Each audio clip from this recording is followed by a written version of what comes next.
अभी जो माहौल चल रहा है तो मुझे लगा कि नहीं अभी ये ਗੱਲਾਂ करना ਸਮਝੋ पड़ेगा तो ये ਕਿੱਥੋਂ करना ਦੀ पड़ा ਕਾਕਾ एक्चुअली जी मैं ਗੱਲ करना कर चाहता रहे नहीं हैं। तो लेकिन वो कभी भी ऐसे उन्होंने ऐसे कभी मुझे फील नहीं करवाया कि मैं तुम्हारे पीछे खड़ा हूँ।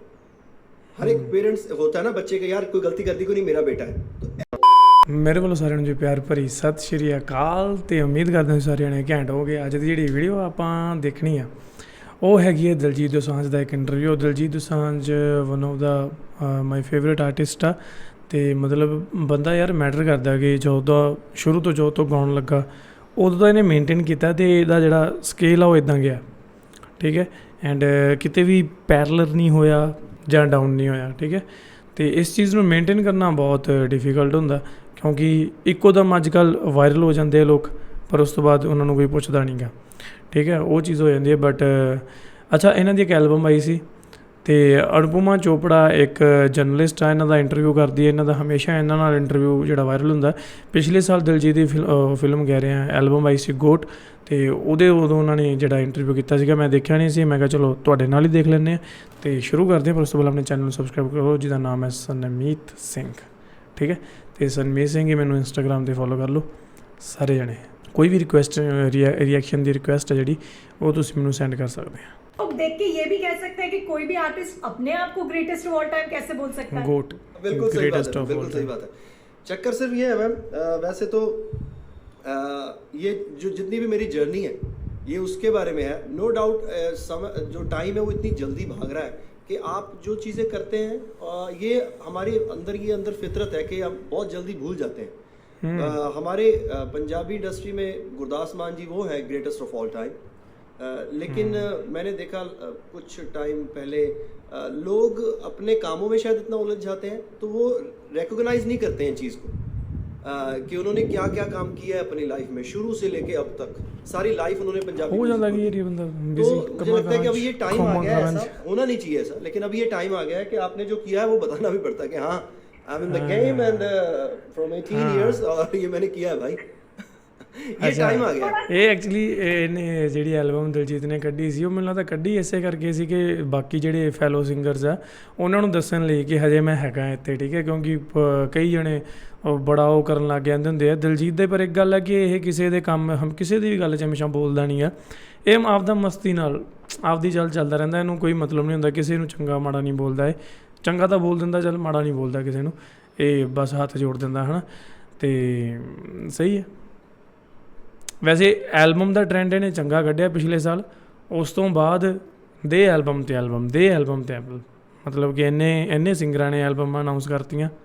क्या थोड़ा सा बात है। रिमाइंड करना 17 में ही मैं करना ये नाम सोचा था, फिर मैंने ड्रॉप कर दिया। मैं कि नहीं यार ये अभी मेरे लिए नहीं है, ये नाम मेरे लिए नहीं है और ये मुझे नहीं करना चाहिए। लेकिन अभी जैसे जो टाइम चल रहा है म्यूज़िक का, अभी जो माहौल चल रहा है तो मुझे लगा कि नहीं अभी ये ਗੱਲਾਂ करना ਸਮਝੋ पड़ेगा, तो ये ਕਿੱਥੋਂ करना ਦੀ पड़ा ਕਾਕਾ actually, ਜੀ मैं ਗੱਲ करना ਕਰ ਰਹੇ चाहता ਆ। लेकिन कुछ हुआ दिलजीत, कुछ इंसिडेंट हुआ या क्यों आपको लगा कि अब टाइम है ਇਹ ये कोरोना करना है? वायरस ਦਾ ਜਦੋਂ नहीं, ਚੱਲ ਰਿਹਾ ਸੀ और ਉਦੋਂ अभी ਇੰਟਰਵਿਊ ਹੈ। म्यूजिक सीन है, पंजाबी म्यूजिक सीन में भी ये सीन चल रहा है कि जो माहौल चल रहा है ये उसकी वजह से करना पड़ा। अदरवाइज देखा Gurdas Maan sahab is the greatest of all time Punjabi music में। He is the legend, living legend और he is the greatest of all time. Gurdas Maan ਨੂੰ ਵਾਕਈ ਸਾਰੇ ਮੰਨਦੇ ਜ਼ਰੂਰ ਆ ਪਰ ਜਦੋਂ ਪਿਛਲੇ 2 ਸਾਲਾਂ ਤੋਂ 2 ਸਾਲ ਪਹਿਲਾਂ ਦੀ ਗੱਲ ਆਈ ਥਿੰਕ ਪਤਾ ਨਹੀਂ ਸਾਲ ਪਹਿਲਾਂ ਦੀ ਗੱਲ ਆ ਕਿ ਜਦੋਂ ਉਹਨਾਂ ਨੇ ਪੰਜਾਬੀ ਮਾਂ ਬੋਲੀ ਨੂੰ ਇੱਦਾਂ ਕਰਕੇ ਬੋਲੇ ਹੈ ਨਾ। ਸਾਰੀ ਉਮਰ ਪੰਜਾਬੀ ਮਾਂ ਬੋਲੀ ਦੇ ਉਹਨਾਂ ਨੇ ਗੱਲ ਕੀਤੀ ਪਰ ਉਸ ਤੋਂ ਬਾਅਦ ਜਦੋਂ ਉਹਨਾਂ ਤੋਂ ਇੱਕ ਗੱਲ ਉੱਦਾਂ ਦੀ ਹੋ ਗਈ ਜਾਂ ਕੀਤੀ ਆਪਾਂ ਨੂੰ ਨਹੀਂ ਪਤਾ। ਪਰ ਉਹਦੇ ਕਰਕੇ ਜਿਹੜਾ ਉਹ ਸਾਰੇ ਜਿਹੜੇ ਪੰਜਾਬੀ ਸੀਗੇ ਕਾਫੀ ਹੱਦ ਤੱਕ ਜਿਹੜੇ ਮਤਲਬ ਉਹਨਾਂ ਦੇ ਖਿਲਾਫ ਹੋ ਗਏ ਹੈ ਨਾ। ਫਾਰਮਰਸ ਦਾ ਪ੍ਰੋਟੈਸਟ ਚੱਲ ਰਿਹਾ, ਉੱਥੇ ਗਏ, ਉੱਥੇ ਵੀ ਉਹਨਾਂ ਨੂੰ ਮਤਲਬ ਕਿ ਲੋਕਾਂ ਦੀਆਂ ਜਿਹੜਾ ਗੱਲਾਂ ਦਾ ਸਾਹਮਣਾ ਕਰਨਾ ਪਿਆ। ਹੋ ਜਾਂਦੀਆਂ ਯਾਰ ਗੱਲਾਂ, ਹੁਣ ਬੰਦਾ ਕੀ ਕਰੇ। लेकिन हमें तो करना पड़ा क्योंकि मुझे 18 साल हो गए पंजाबी इंडस्ट्री ਓਏ में। ਬੱਲੇ तो ਬੱਲੇ ਬੱਲੇ। अभी ये जरूरत नहीं थी 18 लेकिन साल। अभी जरूरत बन गई इसलिए किया। ਯਾਰ ਬੰਦਾ USA ਰਹਿੰਦਾ ਨਾ ਤੇ ਕਈ ਕਹਿੰਦੇ ਇਹ ਵਿਆਹਿਆ ਹੋਇਆ, ਕਈ ਕਹਿੰਦੇ ਅਨਮੈਰਿਡ ਹੈ। People don't recognize कि आपने क्या किया ਪਰ ਕਦੇ ਇਹਨੇ ਆਪਣੀ ਜਿਹੜੀ ਪਰਸਨਲ ਲਾਈਫ ਡਿਸਕਲੋਜ਼ ਨਹੀਂ है। वो ਕੀਤੀ। वजह नहीं है। नहीं वो वजह नहीं है। लोग वजह नहीं है, ऐसा कोई वजह नहीं है। मुझे लगता है मैं जितना डिजर्व नहीं करता था वो चीज़ें मिली है तो। और ये भी नहीं है कि मैं कोई ये बहुत काम कर गया और ये मैंने दिखा ਯਾਰ दी ਇਹ थी। ਇੱਕ ਗੱਲ ਬਾਈ ਦੀ ਬੜੀ ਹੰਬਲ ਜੀ ਲੱਗਦੀ ਹੈ, ਬੜਾ ਨਾਈਸ ਕਾਈਂਡ ਜਿਹਾ ਰਹਿੰਦਾ ਨਾ ਮੁੰਡਾ, ਮਤਲਬ ਹਮੇਸ਼ਾ ਐਂ ਕਹਿੰਦਾ ਬਾਈ ਕਿ ਮੈਂ ਇੰਨੇ ਲਾਇਕ ਨਹੀਂ ਸੀਗਾ, ਮੈਂ ਆਹ ਨਹੀਂ ਕੀਤਾ, ਇਹ ਨਹੀਂ ਕੀਤਾ, ਹੈ ਨਾ। ਪਰ ਦੇਖਿਆ ਜਾਵੇ ਤਾਂ ਦਿਲਜੀਤ ਦੋਸਾਂਝ ਦੀ ਜਿਹੜੀ ਮਿਹਨਤ ਆ, ਜਿਹੜਾ ਹਾਰਡ ਵਰਕ ਆ, ਬਹੁਤ ਜ਼ਿਆਦਾ ਕੀਤਾ ਬਾਈ ਨੇ। ਇਹਦਾ ਜਿਹੜਾ ਸਟਰਗਲ ਪੀਰੀਅਡ ਹੈ ਨਾ, ਤੁਸੀਂ ਦੇਖੋਗੇ ਤਾਂ ਮਤਲਬ ਕਿੰਨਾ ਜ਼ਬਰਦਸਤ ਸਟਰਗਲ ਕੀਤਾ। ਲੁਧਿਆਣੇ ਦਾ ਮੁੰਡਾ ਸੀ ਇਹ, ਠੀਕ ਹੈ, ਅਤੇ ਡੁਗਰੀ ਰਹਿੰਦਾ ਸੀ ਮੇਰੇ ਖਿਆਲ। ਅਤੇ ਉਸ ਤੋਂ ਬਾਅਦ ਜਦੋਂ ਇਹਨਾਂ ਦੇ ਜਿਹੜੇ ਪਹਿਲੇ ਗਾਣੇ ਆਏ ਸੀ ਨਾ, ਮੈਂ ਇਹਨਾਂ ਦੀ ਕਿਸੇ ਇੰਟਰਵਿਊ 'ਚ ਹੀ ਦੇਖਿਆ ਸੀਗਾ ਕਿ ਇਹ ਦੱਸ ਰਿਹਾ ਸੀ ਕਿ ਇਹਨੂੰ ਪੱਗ ਨਹੀਂ ਬੰਨਣੀ ਆਉਂਦੀ ਸੀ, ਠੀਕ ਹੈ, ਅਤੇ ਸਪੈਸ਼ਲ ਕਿਸੇ ਤੋਂ ਪੱਗ ਬਣਵਾਉਣ ਜਾਂਦਾ ਸੀ, ਬਣਵਾ ਕੇ ਫਿਰ ਸ਼ੂਟ ਗਾਣੇ ਕਰਦਾ ਸੀ, ਹੈ ਨਾ। ਇੱਦਾਂ ਦਾ ਟਾਈਮ ਵੀ ਸੀਗਾ। ਅਤੇ ਸਟਰਗਲ ਯਾਰ ਸਾਰਿਆਂ ਦੀ ਲਾਈਫ 'ਚ ਹੁੰਦਾ, ਜਿਹੜਾ ਬੰਦਾ ਸਕਸੈਸਫੁਲ ਹੈ, ਸਟਰਗਲ बहुत किया मैं ਹੁੰਦਾ काम ਉਹਨਾਂ कर ने। रहा मैं नहीं काम कर रहा हूँ, ऐसा तो नहीं है, मुझे तो और बहुत काम करना है और नई नई चीज़ें करनी है, लेकिन ये अभी ज़रूरी हो गया था इसलिए किया। अच्छा, ये tell me Diljit about the working process. मैंने आपका एक इंटरव्यू देखा इन जनवरी हरून के साथ जो किया था, उसमें यू वर सेइंग कि music is your first love, लेकिन फिल्मों की वजह से music was 100% suffering. You said कि स्टूडियो जाने का भी टाइम नहीं मिलता था। तो ये मतलब ये जो पूरी 16 गानों की एल्बम आपने बनाई, ये कब, ये पूरी लॉकडाउन के दौरान बनाई? पूरी लॉकडाउन में मेरा शूट था अभी जो नेटफ्लिक्स का, तू नीचा नहीं बनी बुद्धे, नेटफ्लिक्स का जो अभी शूट शुरू होने वाला था मेरी एक फिल्म का, तो वो 10 दिन पहले रुक गया। तो उसके बाद हम सब लॉकडाउन हो गया। फिर पता नहीं था, मुझे लगता था कि यार 5 दिन में खुल जाएगा, 10 दिन में खुल जाएगा। तो फिर मुझे रियलाइज़ हुआ कि यार अभी तो काम बंद हो गया, कुछ कर नहीं सकते, शूट कर नहीं सकते। तो फिर मुझे लगता है कि यार जो मैं बेसिक हूँ, जो मेरे रूट्स हैं म्यूज़िक, वो तो मैं कर सकता हूँ। तो ये पूरी एल्बम जो है वो इस क्वारंटाइन जो हुआ, सब घर पे थे, ये कोविड की वजह से, कोरोना की वजह से ये एल्बम बनी है। तो मैं थैंक्स टू कोरोना जिसकी वजह से एल्बम बनी। तो प्रोसेस क्या होता था दिलजी? आप कब लिखते थे, compose, you know, how did you make this happen? क्योंकि लोग तो एक एक सिंगल ड्रॉप करते हैं artist, you know, to drop a whole album इतनी बड़ी चीज़ है। मैं विले ही थे, कोई काम तो था नहीं। सुबह उठ के पहले तो नेटफ्लिक्स पे चीज़ें देखते रहे, लेकिन फिर बोर हो गया मैं तो फिर बोर होने के बाद मैं कहा नहीं यार अभी नहीं, अभी काम करेंगे। तो पहले तो था कि चलो खुल जाएगा, 5 दिन में खुल जाएगा, 10 दिन में खुल जाएगा, लेकिन फिर मुझे लगा कि नहीं, काम करना चाहिए। फिर सारा पूरा का पूरा मैंने फोकस एल्बम पे किया, पूरे का पूरा एल्बम पे ही ध्यान दिया, सारा दिन सारी रात यही काम करता था। उसके बाद फिर मैं यहाँ USA आ गया, तो वहाँ स्टूडियो जाने का टाइम नहीं था, लेकिन यहाँ स्टूडियोज़ वैसे खुले हैं, ऐसा लॉकडाउन नहीं है कि आपको बाहर निकलो तो मार पड़ेगी, ऐसा लॉकडाउन नहीं है। तो इसलिए फिर स्टूडियो मुझे मिल गया एक, लकीली, और फिर बस मैंने 2 महीने लगा के प्रॉपर एल्बम बनाया। अमेजिंग। और अपना चेहरा टाइम स्क्वायर पे जब देखा तो क्या फीलिंग आई? हम ना लास्ट ईयर मेरा शो था वहाँ पे। ਇਹ ਬੰਦੇ ਦੀ ਫੈਸ਼ਨ ਸੈਂਸ ਤੇ ਇੱਕ ਬਿਜ਼ਨਸ ਮਾਈਂਡਡ ਸਿੰਗਰ ਹੈ ਯਾਰ, ਇਹ ਬਿਜ਼ਨਸ ਮਾਈਂਡਡ, ਕੱਲਾ ਸਿੰਗਰ नहीं है, एक आर्टिस्ट नहीं है, कभी भी मैं बड़े शहर में जाऊँ, शो से बिजनेसमैन पहले जो लाइटें वाइटें मैं देखने जाता हूँ, मेरा शौक वो खत्म नहीं हुआ है मेले वाला। तो मैं जब टाइम स्क्वायर में घूमने गया शो से पहले, तो तब मेरे ख्याल आया मन में कि मैं यार ये मेरी भी फोटो हो सकती है यहाँ पे तो जब ख्याल आ जाता है तो फिर मैं, वो मेरी आदत है, मैं पूरी करनी होता है वो ख्याल। तो मेरा ख्याल पिछले साल का फिर अब पूरा किया मैंने। Amazing. It just felt so good, you know. पूरा गुड ਇਹ ਨਾ ਕਦੇ ਕਦੇ ਦਿਲਜੀਤ ਦੀਆਂ ਗੱਲਾਂ ਤੋਂ ਲੱਗਦਾ ਹੁੰਦਾ ਕਿ ਇਹ ਬੰਦਾ ਨਾ ਖੁੱਲ੍ਹ ਕੇ ਨਹੀਂ ਗੱਲ ਕਰਦਾ ਉਨੀ, ਮਤਲਬ ਜਿੱਦਾਂ ਅੰਦਰੋਂ ਹੈਗਾ ਨਾ, ਇੱਕ ਜਿੱਦਾਂ ਹੁਣ ਇਹਨਾਂ ਨੇ ਗੱਲ ਕੀਤੀ ਕਿ ਮੇਰੇ ਮਨ 'ਚ ਖਿਆਲ ਆਇਆ ਕਿ ਮੈਂ ਉੱਥੇ ਫੋਟੋ, ਇੱਕ ਹੁੰਦਾ ਨਾ ਯਾਰ, ਇੱਕ ਆਰਟਿਸਟ ਕਈ ਹੁੰਦੇ, ਕਈਆਂ ਦੀ ਕਈ ਕੀ ਮੋਸਟਲੀ ਹੁੰਦੇ ਆ ਕਿ ਉਹ ਕਹਿੰਦੇ ਆ ਮੈਂ ਐਂ ਕਰ ਦੂੰਗਾ, ਮੈਂ ਐਂ ਕਰ ਦੂੰਗਾ, ਮੈਂ ਐਂ ਕਰ ਦੂੰਗਾ, ਪਰ ਇਹ ਬੜਾ ਮਤਲਬ ਇਹਦੇ ਗੱਲਬਾਤ ਕਰਨ ਦਾ ਤਰੀਕਾ ਐਂਡ ਸਹੀ ਹੈ। ਮਤਲਬ ਤੁਸੀਂ ਮੈਂ ਤੁਹਾਨੂੰ ਦੱਸ ਨਹੀਂ ਸਕਦਾ ਮੈਂ ਕੀ ਕਹਿਣਾ ਚਾਹੁੰਦਾ, ਪਰ ਤੁਸੀਂ ਸਮਝ ਗਏ ਹੋਵੋਗੇ ਕਿ ਮੈਂ ਕਿੱਥੋਂ ਦੀ ਗੱਲ ਕਰ ਰਿਹਾ। ਐਂਡ ਬੰਦਾ ਵਾਕਈ ਗ੍ਰੇਟ ਹੈ ਯਾਰ ਇਹ। ਦਿਲਜੀਤ ਦੀਆਂ ਤੁਸੀਂ ਪਹਿਲਾਂ ਵਾਲੇ ਗਾਣੇ ਦੇਖ ਲਓ, ਉਹ ਵੀ ਸਾਰੇ ਹਿੱਟ ਹੀ ਆ, ਆਗੇ ਪੱਗਾਂ ਪੋਚੂਈਆਂ ਵਾਲੇ, ਹੈ ਨਾ, ਆ ਜਾ ਮੇਰੀ ਜਾਨੇ ਨੀ ਜਾਨ ਨਿਕਲਦੀ ਜਾਂਦੀ ਆ, ਜਾਂ ਮਲਕੀ ਖੂਹ ਦੇ ਉੱਤੋਂ ਭਰਦੀ ਪਈ ਸੀ ਪਾਣੀ, ਮਤਲਬ ਉਹਲੇ ਗਾਣੇ ਅੱਜ ਕੱਲ੍ਹ ਦੇ ਵਿਆਹਾਂ ਸ਼ਾਦੀਆਂ 'ਚ ਵੀ ਮਤਲਬ ਗਾਣੇ ਉਹ ਵੱਜਦੇ ਆ, ਠੀਕ है। इतों पता लग सकता कि he is the greatest of all time. थोड़ा है और देखते हैं, ओरिजिनल लिंक मैं वीडियो नीचे दूंगा डिस्क्रिप्शन से, जाके तुम पूरी वीडियो देख सकते हैं। You know, Diljit, what I really admire about you is कि जब भी हम मिलते हैं, you are more successful than the last time जब हम मिले, राइट? आपने कुछ और बहुत बढ़िया कॉम्प्लीमेंट देता है, बहुत बढ़िया कॉम्प्लीमेंट है। एंड येट आप में कोई मुझे लगता फिर एल्बम आ रही है हम दिलजीत दी, laziness I don't see at all, या कुछ भी लेवल ऑफ एंटाइटलमेंट कि अब तो मैं I have arrived, you know, ये जो आप में हंगर है, ये जो आप कहते हैं कि करे मैं दे जो रहो, कर दे देखता रहो। हूँ एक बार मुझे चाहिए, मैं करके ही दिखाता हूँ।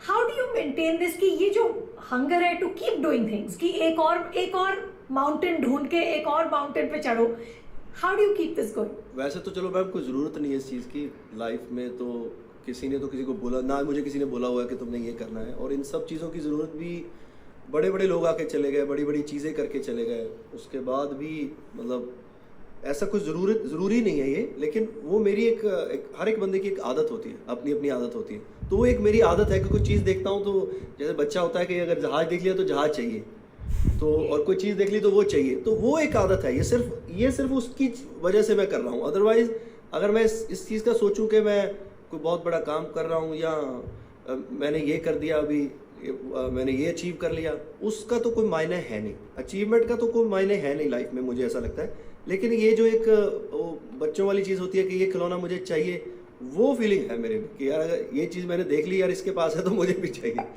तो ये शायद ये चीज़ वो करवा रही है ये सब। नहीं, लेकिन सही है यार, ये याद आप आता है फिर। बहुत मेहनत ठीक करते है। हो। In the intro to greatest of all time आप कहते हो कि यू नो अगर स्वर्ग चाहिए तो मरना तो जरूरी है, मेहनत तो करनी हाँ। पड़ेगी। तो ये जो मेहनत का कीड़ा है आप में कि बिल्कुल बहुत ज्यादा मेहनत, how do you sustain this? क्योंकि कभी कभी जब सक्सेस आती है तो फिर थोड़ा आदमी आलसी हो ही जाता है कि होया अच्छा, अब होया तो हो बहुत गया, ध्यान मिल वाला गया। है, ये बहुत मुझे ध्यान लगता वाला है मेरी मॉम ने मेरे अंदर फीड किया ये बात, क्योंकि जब मैं बचपन में था, मैं जब तब मेरी मॉम मुझे हमेशा कहते थे कि बेटा हमारा कोई साइड बिजनेस नहीं है, अगर तुम कोई काम नहीं करोगे तो फिर तुम लाइफ में बहुत पीछे रह जाओगे। और मैंने देखे हैं बहुत गरीबी के दिन, सी चलो ऐसे बताना नहीं चाहिए पर मैंने देखा है ऐसा बहुत टाइम, तो इसलिए वो शायद एक इनसिक्योरिटी है लाइफ में मुझे उस चीज़ की कि यार कहीं चीज़ें चली ना जाए, मैं खो ना दूँ। बट ये अभी भी लगता है हाँ, दिलजीत? अभी भी ये गया नहीं मैम, ये गया नहीं, चाहे जितने मर्जी पैसे आ जाए, चीज़ आ जाए, लेकिन ये पता नहीं, ये शायद मुझे इसका हीलिंग प्रोसेस करवाना पड़ेगा तब जाएगा। तो लेकिन ये एक डर है ना, वो एक डर मेरे अंदर बैठा रहता है, शायद वो डर करवा रहा है ये सब, ये भी हो सकता है।